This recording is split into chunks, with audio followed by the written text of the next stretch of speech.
നമസ്കാരം. തെക്കുവടക്കിലേക്ക് വീണ്ടും സ്വാഗതം. ഞാൻ വി കെ ചെറിയാൻ ഡൽഹിയിൽ നിന്നും, എൻ്റെ സീനിയർ സുഹൃത്ത് ശ്രീ മാധവൻകുട്ടി നാട്ടിൽ നിന്നും. ഞങ്ങൾ ഇന്ന് ചർച്ച ചെയ്യുന്നത് ഇലക്ഷന് മുമ്പേ ഇപ്പോൾ ഒരു ഫ്രീ ബി കൾച്ചർ, അതായത് ദുർബല വിഭാഗങ്ങൾക്ക് പൈസ നേരിട്ട് ട്രാൻസ്ഫർ ചെയ്യുന്ന സർക്കാരുകൾ, ഭരിക്കുന്ന സർക്കാരുകൾ ചെയ്യുന്ന ഒരു ഫിനോമിനൻ അല്ലെങ്കിൽ ഒരു പാറ്റേൺ ഇപ്പോൾ ഇന്ത്യയിൽ ഉണ്ടായിക്കൊണ്ടിരിക്കുകയാണ്. നേരെ എന്താണ് ഭൂതകാലം പരിശോധിച്ചാൽ ഇലക്ഷന് മുമ്പേ പാർട്ടികൾ ദുർബല സമൂഹത്തിൽ അല്ലെങ്കിൽ പാവപ്പെട്ടവരെന്ന് നമ്മൾ പറയുന്ന ദുർബല വിഭാഗത്തിൽപ്പെട്ട ആൾക്കാർക്ക് പൈസ, മദ്യം അങ്ങനെയൊക്കെ കൊടുക്കുമായിരുന്നു. അത് പാർട്ടികൾ ഒളിച്ചും പതുങ്ങിയായിരുന്നു. ഇപ്പോൾ സർക്കാരുകൾ വളരെ വളരെ ബ്ലണ്ടായിട്ട് ഇത് തുടങ്ങി വെച്ചത് ശരിക്കും BJP തന്നെയാണ്. അവർ ആദ്യം ഫ്രീ ബിയെ എതിർത്തു. Aam Aadmi party free B കൊടുക്കുന്നവരാണെന്ന് പറഞ്ഞു. അതിനുശേഷം ബീഹാറിൽ അവർ ചെയ്തത് 10,000 രൂപ ഏകദേശം 1 ലക്ഷം സ്ത്രീകൾക്ക് ട്രാൻസ്ഫർ ചെയ്ത് കൊടുത്തു. അത് ഞാൻ കേട്ടത് അത് ഭയങ്കരമായ ഒരു സോഷ്യൽ ഇഷ്യൂ തന്നെ ബീഹാറിൽ ഉണ്ടാക്കി എന്നാണ് കേൾക്കുന്നത്. അതുപോലെ തന്നെയാണ് കഴിഞ്ഞ ആഴ്ച നമ്മുടെ അയൽ സംസ്ഥാനമായ തമിഴ്നാട്ടിലെ സ്റ്റാലിൻ്റെ സർക്കാർ ഒരു ചാൻസും BJPക്കെതിരെയും ആർക്കുമെതിരെയും ഒരു ചാൻസും എടുക്കുന്നില്ല. ഇതുപോലെ തന്നെ ഇത് 10 ലക്ഷം പേർക്ക് 2,000 വെച്ചോ 3,000 വെച്ചോ അതോ രാവിലെ ഒരു അനൗൺസ്മെന്റ് ഇല്ലാത്ത ട്രാൻസ്ഫർ അവരുടെ ബാങ്കിലേക്ക് കൊടുക്കുകയാണ്. അപ്പം സർ, എന്താണ് ഇത് കാണിക്കുന്നത്? അതായത് നിങ്ങൾ ഇലക്ഷൻ ജയിക്കാൻ വേണ്ടി നിങ്ങളുടെ രാഷ്ട്രീയമോ അല്ലെങ്കിൽ നിങ്ങളുടെ അച്ചീവ്മെന്റോ അല്ല അവർ പറയുന്നത്, നിങ്ങൾ പണം കൊടുക്കുകയാണ്. നേരത്തെ ഒളിച്ചും പാത്തും പാർട്ടികൾ ചെയ്തിരുന്ന പരിപാടി ഇപ്പോൾ സർക്കാരുകൾ വളരെ ലീഗലായിട്ട് പബ്ലിക് പൈസ എടുത്ത് കൊടുക്കുകയാണ്. എന്താണ് ജനാധിപത്യത്തിന്റെ എന്ത് മുഖമാണിത്? തീർച്ചയായിട്ടും ചെറിയാൻ പറഞ്ഞ അതാണ് അതിന്റെ കൃത്യം. മാറ്റമാണ് പ്രധാനം. ഇത് നമ്മുടെ തെരഞ്ഞെടുപ്പുകളിൽ പണാധിപത്യമാണ് വിജയിക്കുന്നത്, സംശയമില്ല. പണമുള്ള കക്ഷികളും അധികാരമുള്ള കക്ഷികളും തെരഞ്ഞെടുപ്പിനെ സ്വാധീനിക്കുന്നു. പക്ഷെ താങ്കൾ പറഞ്ഞതുപോലെ രാഷ്ട്രീയ പാർട്ടികൾ പല വിധത്തിലുള്ള പണം അറിഞ്ഞും അറിയാതെയും ഒക്കെ രഹസ്യമായും ഒക്കെ ചെയ്തിരുന്ന കാര്യം പരസ്യമായി അതാത് സർക്കാരുകൾ ചെയ്യുന്ന, സർക്കാർ ഈ താങ്കൾ പറഞ്ഞ പോലെ നമ്മുടെ പണമെടുത്ത് പൊതു ഖജനാവിൽ നിന്ന് പണമെടുത്ത് പ്രത്യേക വിഭാഗങ്ങൾക്ക് കൊടുക്കുന്ന ഇത് അപകടകരമായിട്ടുള്ള ഒരു ജനാധിപത്യത്തിന്റെ വേറെ ഒരു നഗ്നമായ ലഗ്നം. അതിപ്പോ ഇതുവരെ നമ്മൾ വളരെ ഈ പറയുന്ന പോലെ എല്ലാവർക്കും അറിയാം, എന്നാൽ ആർക്കും അറിയാത്ത പോലെ നടിച്ചുകൊണ്ടാണ് ഈ തെരഞ്ഞെടുപ്പുകൾ ചെയ്തിരുന്നത്. ഇപ്പോ കേരളത്തിൽ ഏറ്റവും കുറവുള്ള കേരളത്തിൽ പോലും എനിക്ക് കൃത്യമായി അറിയാം, ആദിവാസികൾക്ക് വോട്ടുള്ള വയനാട്, ഇടുക്കി മണ്ഡലങ്ങളിൽ എങ്ങനെയാണ് പ്രബലരായ സ്ഥാനാർത്ഥികൾ തലേന്ന് തന്നെ അവരെ സിനിമാ തിയേറ്ററുകളിൽ കൊണ്ട് ഇരുത്തി സിനിമ കാണിച്ച് അവർക്ക് മദ്യവും ഭക്ഷണവും കൊടുത്ത് മാനന്തവാടിയിലെയും ഒക്കെ പോളിംഗ് ബൂത്തുകളിലേക്ക് കൊണ്ടുപോയിരുന്നത് വളരെ വ്യക്തമാണ്. ഇത് നടന്നുകൊണ്ടിരുന്ന കാര്യമാണ്, പക്ഷെ പല വിധത്തിൽ. പക്ഷെ ഇപ്പൊ നമ്മൾ കാണുന്നത് നേരിട്ട് സർക്കാരിന്റെ ഖജനാവിൽ നിന്ന് പണമെടുത്ത് നിസ്സങ്കോചം വിതരണം ചെയ്യുകയാണ്. ഞാനത് ബീഹാറിലെ തെരഞ്ഞെടുപ്പിന്റെ അത്ഭുതം എന്ന് വെച്ചാൽ, തിരഞ്ഞെടുപ്പ് നടക്കുന്ന വോട്ടിങ്ങിന് പോകുന്ന ദിവസം പോലും ബീഹാറിലെ സ്ത്രീകളുടെ കയ്യിൽ 10,000 രൂപ എത്തുന്ന വിധത്തിൽ ഈ തരത്തിലുള്ള കൈക്കൂലി ക്രമപ്പെടുത്തിയിരുന്നു BJP സർക്കാർ. അത് മോഡി സർക്കാർ, കേന്ദ്ര സർക്കാരിൽ നിന്ന് കിട്ടുന്ന 10,000 എന്നുള്ള നിലയ്ക്കാണ് അത് വന്നിരുന്നത്. അപ്പൊ അത്ര കൃത്യമായി ഒരു സമയനിഷ്ഠ പോലും കൊടുക്കുന്നതിന്റെ ഉപകാരം ഉണ്ടാവണം എന്നുള്ള രീതിയിൽ വന്നുകൊണ്ടിരിക്കുകയാണ്. ഇത് പണക്കൊഴുപ്പ് കേരളത്തിൽ മറിച്ചുകൊണ്ടിരിക്കുകയാണ്. ഉപതെരഞ്ഞെടുപ്പുകളിൽ പോലും പണം ഒഴുകിക്കൊണ്ടിരിക്കുകയാണ്. അതുകൂടാതെ സർക്കാർ ഖജനാവിൽ നിന്ന് എടുത്തു കൊടുക്കുന്നതിന് എങ്ങനെ തടയാൻ കഴിയും? ഇലക്ഷൻ കമ്മീഷൻ അതിനെന്തെങ്കിലും ചെയ്യാൻ കഴിയുമോ? അതിനെതിരായിട്ടുള്ള രാഷ്ട്രീയ പാർട്ടികളുടെ എന്തെങ്കിലും നിലപാടുകൾ ഉണ്ടാവുമോ?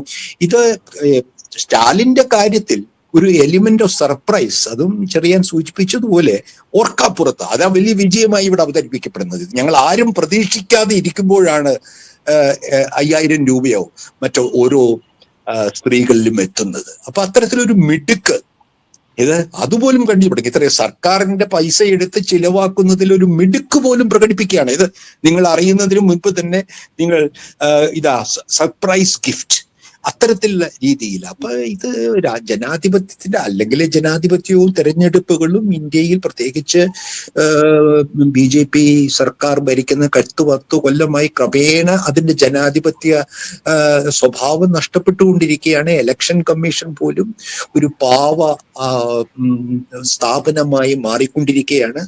ഇതിനെതിരായിട്ടുള്ള വലിയ പ്രതിഷേധം സംസ്ഥാനങ്ങളിൽ നടക്കുന്നു. പക്ഷെ ആ സംസ്ഥാനങ്ങൾ തന്നെ ഇത്തരത്തിലുള്ള മറ്റു മാർഗങ്ങളിലേക്ക് നീങ്ങുന്നു. ഇപ്പൊ സ്റ്റാലിനും മമതയും ഒക്കെയാണ് ഏറ്റവും ശക്തമായി ഈ ഇലക്ഷന്റെ ഈ മോഡിയുടെ കീഴിലുള്ള ഇലക്ഷനുകളുടെ ജനാധിപത്യ വിരുദ്ധ സ്വഭാവവും അതിലെ കള്ളക്കളികളും അതിലെ EVM പോലും സംശയിച്ചുകൊണ്ടിരിക്കുമ്പോൾ ഇത് വളരെ കൃത്യമായിട്ട് ജനങ്ങളെ സ്വാധീനിക്കാൻ വേണ്ടി അധികാരം ഉപയോഗിച്ചുകൊണ്ട് നാട്ടുകാരുടെ പണമെടുത്ത് വിതരണം ചെയ്യുക എന്നുള്ളത് അത് എങ്ങനെ തടയാൻ കഴിയുമെന്ന് അറിഞ്ഞുകൂടാ. ഇനിയിപ്പോ ബംഗാളിൽ നമ്മൾ ഇതിനും വലിയ എനിക്ക് തോന്നുന്നത് ലാഭക്കാരി അതാണ്.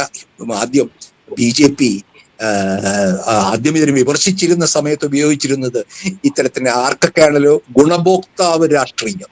അതായത് നമ്മൾ ഈ കൊടുക്കുന്ന പൈസയുടെ ഗുണഭോക്താക്കൾ എങ്ങനെ അങ്ങനെ ഒരു ക്ലൈന്റീൽ തന്നെ ഉണ്ടായിരിക്കും. ഇതിന്റെ ഒരു വിരോധാഭാസം എന്ന് പറയുന്നത് BJP ആദ്യം ഇങ്ങനെയുള്ള ഫ്രീബി കൾച്ചറിനെ അവര് ഹിന്ദിയിൽ ഒരു വാക്കും അതിനെ പറ്റി പറയുമായിരുന്നു, ലാഭ്കാരി എന്തോ അത് കൊണ്ടുവന്നത് ആം ആദ്മി പാർട്ടിയാണ്. അവരെ വളരെ കൃത്യമായി അറ്റാക്ക് ചെയ്തിരുന്നു, പൊളിറ്റിക്കലി അറ്റാക്ക് ചെയ്തിരുന്നു. പക്ഷെ അവർ തന്നെ, അതായത് കുഞ്ഞൻ നമ്പ്യാരുടെ പക്ഷെ ദീപസ്തംഭം മഹാശ്ചര്യം നമുക്ക് കിട്ടണം എന്ന് പറയുന്ന പോലെ എന്ത് ചെയ്താലും എങ്ങനെയും ആ അധികാരം പിടിക്കുക എന്നുള്ള ഒരു ഫിലോസഫിയിലേക്ക് നമ്മുടെ തെരഞ്ഞെടുപ്പുകളെ കൊണ്ടെത്തിച്ചിരിക്കുന്ന ഏകദേശം എനിക്ക് തോന്നുന്നത് BJPയുടെ ഈ ഒരുതരം സ്റ്റീം റോളിംഗ് രാഷ്ട്രീയമില്ലേ തിരഞ്ഞെടുപ്പ് തന്ത്രം, അവരുടെ ഉണ്ട്, അവർക്ക് എന്തും ചെയ്യാം. അതുകൊണ്ട് പൈസ സർക്കാരിൽ നിന്ന് കൊടുക്കാനുള്ള ധൈര്യം പോലും ഇപ്പോൾ കാണിക്കുന്നു. അത് ചെറിയാൻ ഇപ്പൊ കേരളത്തില് ഇപ്പൊ CPM സർക്കാരും ഇതിൽ നിന്ന് മുക്തമല്ല. ഞാൻ ഒരു ഉദാഹരണം പറയുകയാണെങ്കിൽ കഴിഞ്ഞ പ്രാദേശിക സ്വയംഭരണ സ്ഥാപനങ്ങളിലേക്കുള്ള തെരഞ്ഞെടുപ്പിൽ, പഞ്ചായത്ത് മുനിസിപ്പൽ തെരഞ്ഞെടുപ്പിൽ തൊട്ടു മുൻപ് അത്ഭുതപ്പെടുത്തും, നമ്മൾ ആശാ വർക്കേഴ്സ് ഒരു കൊല്ലത്തോളം തെരുവിൽ അല്ലെങ്കിൽ സെക്രട്ടേറിയറ്റിന് മുമ്പിൽ പ്രകടനം ധർണയും രാപ്പകൽ സമരവുമായി കഴിഞ്ഞപ്പോൾ കൊടുക്കാൻ വിസമ്മതിച്ച ഒരു ഓണറേറിയത്തിലെ വർധന തെരഞ്ഞെടുപ്പിന് തൊട്ടു മുൻപ് 1000 രൂപ ഇടതുപക്ഷ സർക്കാർ നൽകി. പിന്നീട് അത് ബഡ്ജറ്റിലും കൊടുത്തു. അപ്പൊ അതിന്റെ അർത്ഥം ഇത് പിന്നെ വരാനിരിക്കുന്ന തെരഞ്ഞെടുപ്പിന് മുൻപുള്ള ബഡ്ജറ്റ് ആയതുകൊണ്ട് ആ ബഡ്ജറ്റിലും വീണ്ടും ഒരു 1000 രൂപ. അപ്പൊ ഇത് വേറൊരർത്ഥത്തിൽ തുക നേരിട്ട് കൊടുക്കുന്നത് മാത്രമല്ല, നമ്മളുടെ ഭരണ സംവിധാനത്തെ ഉപയോഗിച്ചുകൊണ്ട് ഇലക്ഷൻ ഇതിന് പിന്നെ പെൻഷൻ അറിയാമല്ലോ. പിന്നെ കേരളത്തിൽ ഇപ്പൊ പഞ്ചായത്ത് മുനിസിപ്പൽ തെരഞ്ഞെടുപ്പിന് മുൻപാണ് പെൻഷനുകളിൽ വർധനയുണ്ടായത്. DA സർക്കാർ ഉദ്യോഗസ്ഥന്മാരുടെ DA വർധന പ്രഖ്യാപിക്കുന്നു. അപ്പോൾ ഏതർത്ഥത്തിലും സർക്കാർ ഉദ്യോഗസ്ഥന്റെ കാര്യം പറഞ്ഞപ്പോൾ കോവിഡ് സമയത്ത് പോലും കേരളത്തിൽ ശമ്പള പരിഷ്കരണം സർക്കാർ ഉദ്യോഗസ്ഥർക്ക് നടത്തി.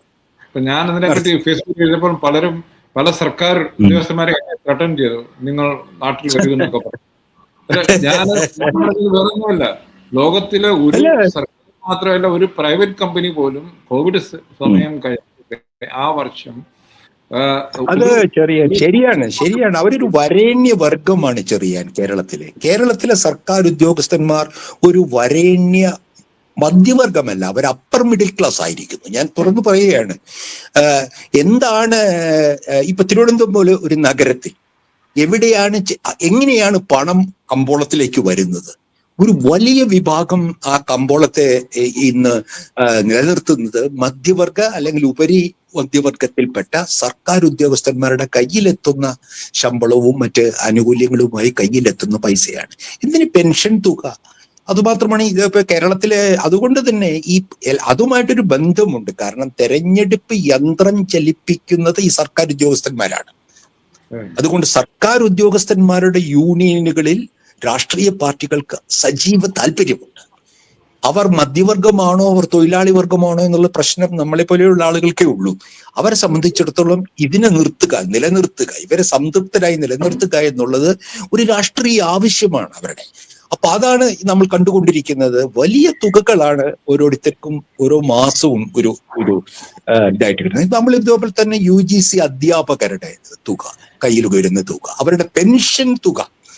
അപ്പൊ ഇത്തരം ഒരു കേരളത്തെ പോലെ, ഇപ്പൊ നമുക്ക് കേരളത്തിന്റെ അടിസ്ഥാനത്തിൽ എനിക്ക് പറയാൻ കഴിയുള്ളൂ, കേരളത്തിൽ തീർച്ചയായും സർക്കാർ ഉദ്യോഗസ്ഥന്മാർ ഉൾപ്പെടുന്ന മൊത്തത്തിൽ, അത് സർക്കാർ ഉദ്യോഗസ്ഥന്മാരിൽ പാവപ്പെട്ടവരോ ദരിദ്രരോ കഷ്ടപ്പെടുന്നവരോ ഇല്ല എന്നല്ല, പക്ഷെ മൊത്തം ഒരു സമൂഹത്തിന്റെ ഒരു ഭാഗം എന്നുള്ള നിലയിൽ അവർ വളരെയധികം ഒരു മിഡിൽ ക്ലാസ്സിൽ അപ്പുറം, കേരളത്തിലെ ഒരു അപ്പർ മിഡിൽ ക്ലാസ് ലെവലിൽ അത് നമ്മുടെ ഒരു മൊത്തം നമ്മുടെ സമൂഹത്തിന്റെ സ്വഭാവത്തെ മാറ്റിമറിക്കുകയാണ്.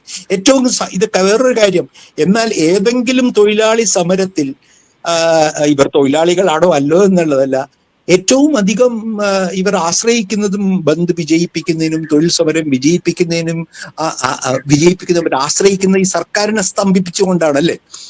അപ്പൊ അതിനോട് രാഷ്ട്രീയ ആവശ്യത്തിന് മാത്രമായി നിലനിർത്തുന്ന ഒരു വലിയ ഈ സർക്കാർ ഉദ്യോഗസ്ഥന്മാരുടെ ഇത് എനിക്ക് തോന്നുന്നത് ഈ ഇലക്ഷന് മുൻപ് വീണ്ടും പുതിയ കൂട്ടിയ DAയുടെ ഇൻസ്റ്റാൾമെന്റ് കേരളത്തിൽ വരുമെന്നാണ് തോന്നുന്നത്. അപ്പൊ ഇത് നമ്മൾ തൊഴിലാളി വർഗ എന്ന ഒരു സങ്കല്പത്തിൽ ഇരിക്കുന്ന ഇടതുപക്ഷം ഈ വരേണ്യവർഗത്തെ, ഈ ഉപരി മധ്യവർഗത്തിൽപ്പെട്ട കേരളത്തിലെ ഈ സമൂഹത്തെ എങ്ങനെ കാണണം? കാരണം ഇവരിൽ നിന്ന് തെരഞ്ഞെടുപ്പ് സഹായം മാത്രമല്ല, സംഭാവനകളും, മാസ ശമ്പളത്തിൽ നിന്നുള്ള സംഭാവനകളും ഇവർക്ക് ലഭിക്കുകയാണ്. അപ്പൊ ഇതുകൊണ്ട് പാർട്ടി മെഷീനറി എന്ന് പറയുന്നത് തെരഞ്ഞെടുപ്പ് പ്രവർത്തനത്തിന് ബൂത്തുകൾ, വോട്ടെണ്ണലിൽ ഒക്കെ സർക്കാർ ഉദ്യോഗസ്ഥന്മാരാണ്. പിന്നെ ഇതിലൊരു ഞാൻ കാണുന്ന, കേരളത്തിൽ നിന്ന് കാണുന്ന ഒരു കാര്യം, ഇത്ര താലോലിച്ച് പരിപാലിച്ചു വന്നിട്ടും ഇവരെല്ലാം അതിവേഗം അവരുടെ രാഷ്ട്രീയ മൂല്യങ്ങൾ കൈവിട്ടുകൊണ്ട് BJP ഇത്തരത്തിലുള്ള ജാതി സംഘടനകളിലേക്കാണ് ഈ സർക്കാർ ഉദ്യോഗസ്ഥന്മാർ രാഷ്ട്രീയമായി മാറിക്കൊണ്ടിരിക്കുന്നത്. അതാണ് തിരുവനന്തപുരത്ത് താങ്കളോട് ഞാൻ പറയേണ്ട ആവശ്യമില്ല. തിരുവനന്തപുരത്ത് പ്രത്യേകിച്ച് ആരുമായിട്ടും ഒരു കമ്മിറ്റ്മെന്റും ഇല്ല, രാഷ്ട്രീയ കമ്മിറ്റ്മെന്റ് ഇല്ലാതെ.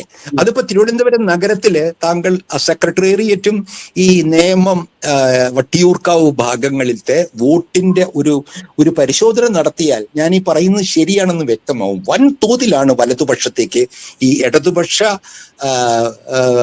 സ്വഭാവം പ്രകടിപ്പിക്കുന്നു, അല്ലെങ്കിൽ അതിന് ഇടതുപക്ഷ ചായ്വ് പുറമേ പ്രകടിപ്പിക്കുന്ന യൂണിയൻ അംഗങ്ങൾ ബഹുഭൂരിപക്ഷം വലതുപക്ഷത്തേക്ക് മാറിക്കൊണ്ടിരിക്കുകയാണ്.